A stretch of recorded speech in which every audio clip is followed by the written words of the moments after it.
Assalamualaikum warahmatullahi wabarakatuh. Halo Sobat SG, para pejuang PTN yang budiman. Gimana? Masih semangat kan belajarnya? Jangan kasih kendor ya. Saya Nur Hadi Putra Hambali. Pada video kesempatan kali ini, saya akan bahas soal penalaran umum TPS UTBK. Soalnya seperti apa? Kita lihat. Cikidot. Nah, itu dia soalnya. Dua garis sejajar dipotong oleh dua garis berbeda yang tidak sejajar seperti pada gambar berikut. Pertanyaannya adalah berapa nilai dari Y? Y itu berarti sudut ya, karena posisinya ada di sini. Ini Y, sudut berarti. Ada simbol derajatnya juga. Putuskan apakah pernyataan 1 dan 2 berikut cukup untuk menjawab pertanyaan tersebut. 1. X sama dengan 110 derajat. X itu artinya sudut X 110 derajat. 2. Z sama dengan 135. Berarti ini sudut Z 135 derajat. Nah, ini soal terbaru dari UTBK zaman now ya. Jadi ada soal dimana ketika kita diminta untuk menjawab, tapi kita disuruh menggunakan petunjuk yang diberikan. Nanti opsinya atau pilihannya adalah terkait bagaimana kita menggunakan petunjuk tersebut. Apakah petunjuk tersebut berguna atau tidak, menjawab atau tidak. Nah, itu yang akan menjadi pilihan jawaban kita. Seperti yang opsi A. Itu artinya ketika kita menggunakan pernyataan 1 atau petunjuk 1 bisa menjawab pertanyaan. Tapi menggunakan pernyataan 2 atau petunjuk 2 itu tidak bisa menjawab pertanyaan, sehingga pilihlah yang A kalau keadaan yang kita alami seperti itu, dan seterusnya dan seterusnya. Nah, sekarang bagaimana kita menjawab soal ini? Ada beberapa konsep atau ingatan yang perlu kita gali lagi, kita temukan lagi terkait sudut. Ini materi kelas SMP kelas 7 kalau tidak salah. Jadi kalian harus ingat mengenai sudut berpelurus, sudut apalagi ya, sudut sahadap, berseberangan dalam, berseberangan luar, sepihak, dan seterusnya gitu. Saya juga suka lupa gitu, tapi masih ingat yang sama-sama saya ingat gitu. Nah, kita masuk ke pembahasan sekarang. Saya gambar ulang biar lebih gede, biar lebih jelas. Jadi mana ya? Ya gini dulu. Saya gambar ulang. Nah, kira-kira gitu. Ini dua garis sejajarnya. Nah, sudut X di sini. Ini sudut Y, ini sudut Z. Pertanyaannya adalah berapa besar sudut Y? Derajatnya lupa ya. Nah, kita lihat dari gambar yang diberikan bahwa si Y ini letak sudutnya ada di dalam segitiga kan? Ya, ini si Y itu ada dalam segitiga. Kalau kita perhatikan ini adalah segitiga.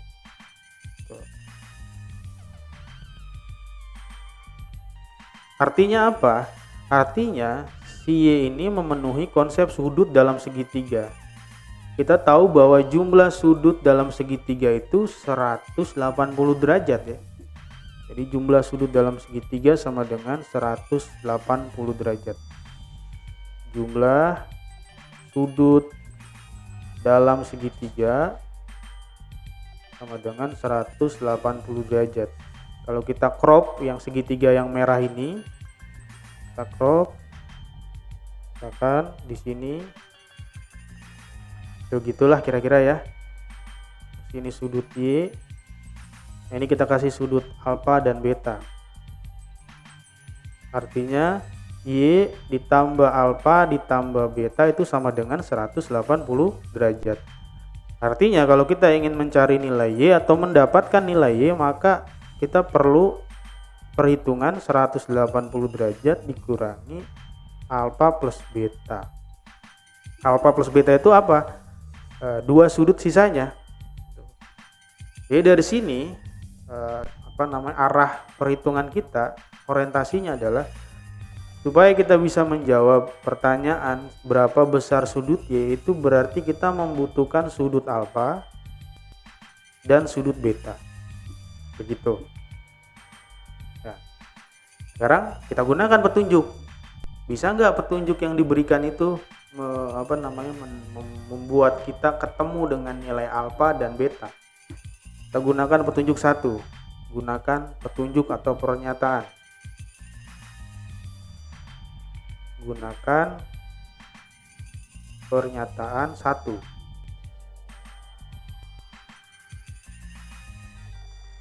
Pernyataan 1 itu apa? X sama dengan 110 derajat.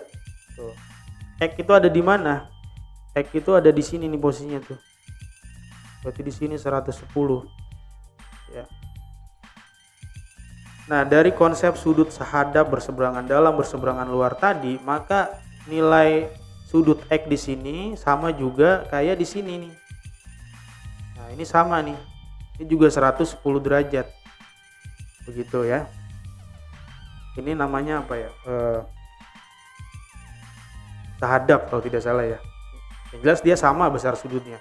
Kalau di sini 110, maka di sini juga 110. Begitu. Nah, terus apa? Nah, berarti 110 yang baru ini itu bertetanggaan dengan garis merah ini. Sehingga garis merah ini kan ada alfa di situ ya. Ini ada alfa nih. Ya, kalau kita cocokin dengan gambar yang ini. Ada alfa kan. Sehingga dia bertetangga dengan alfa dan memenuhi konsep sudut berpelurus. Jadi kalau digambar berarti kan begini. Tuh, alfa di sini sampingnya adalah 110 derajat.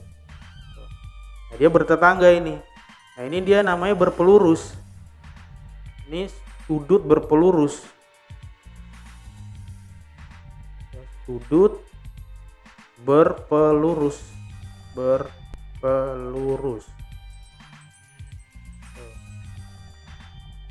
Sudut berpelurus itu maksudnya apa?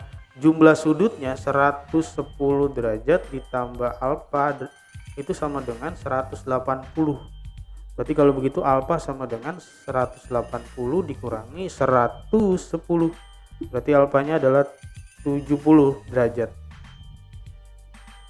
Nah, dari pernyataan 1 atau petunjuk 1 itu kita ketemu nilai alfa 70 derajat. Apakah sudah bisa menjawab pertanyaan, yaitu mencari nilai Y?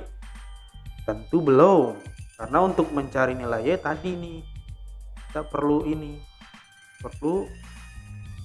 nilai alfa dan beta.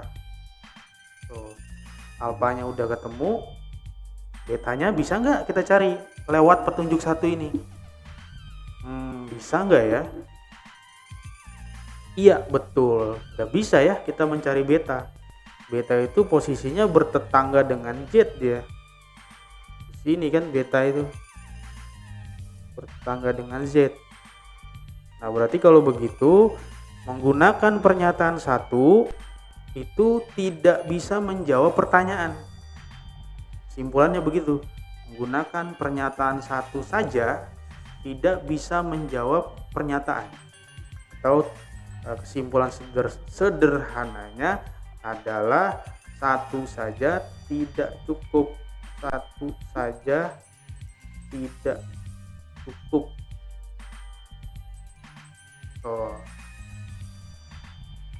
Maka sekarang kita gunakan pernyataan 2 atau petunjuk 2. Gunakan pernyataan 2.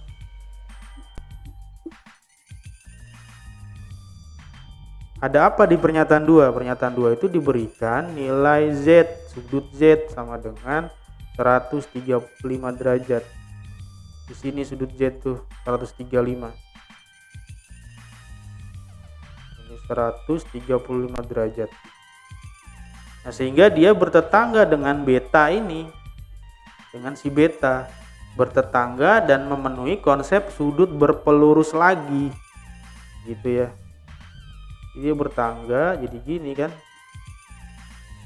So, ini Z sama dengan 135 dan di sini beta. Dia berpelurus juga, sudut berpelurus.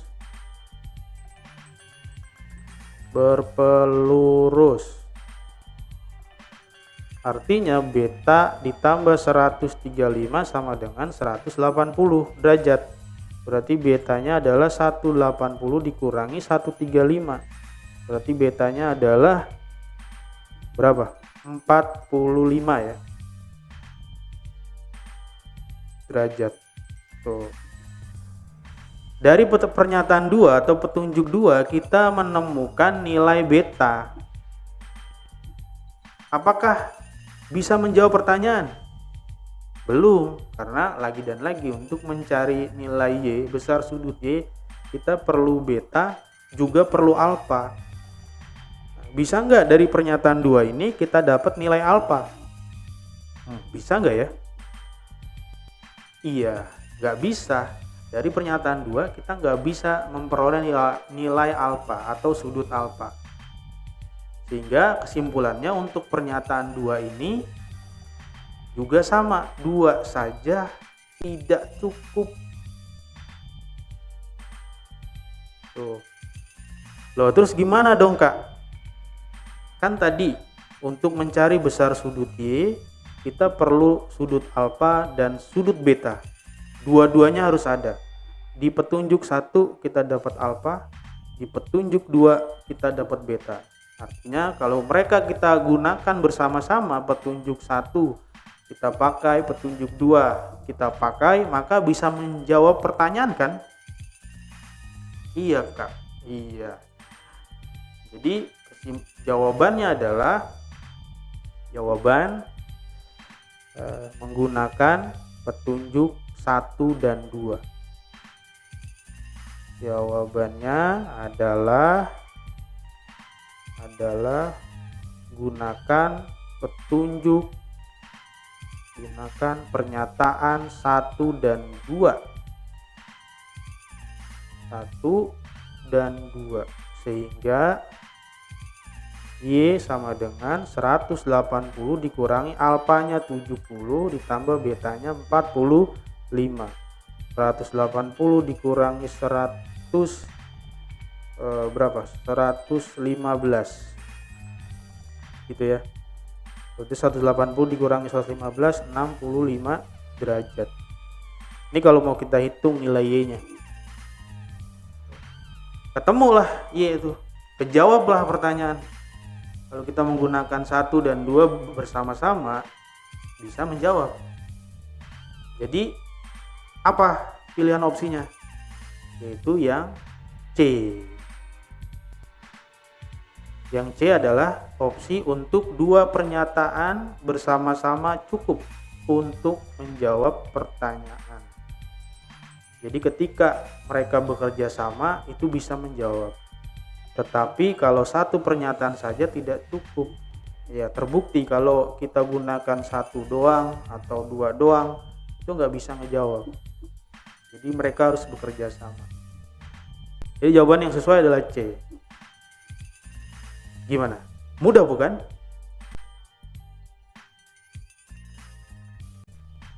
Oke, sekian Sobat SG, kawal terus video dari kami. Sampai jumpa di video berikutnya. Kalau kalian masih belum paham, saya tunggu di SG ya. Dah.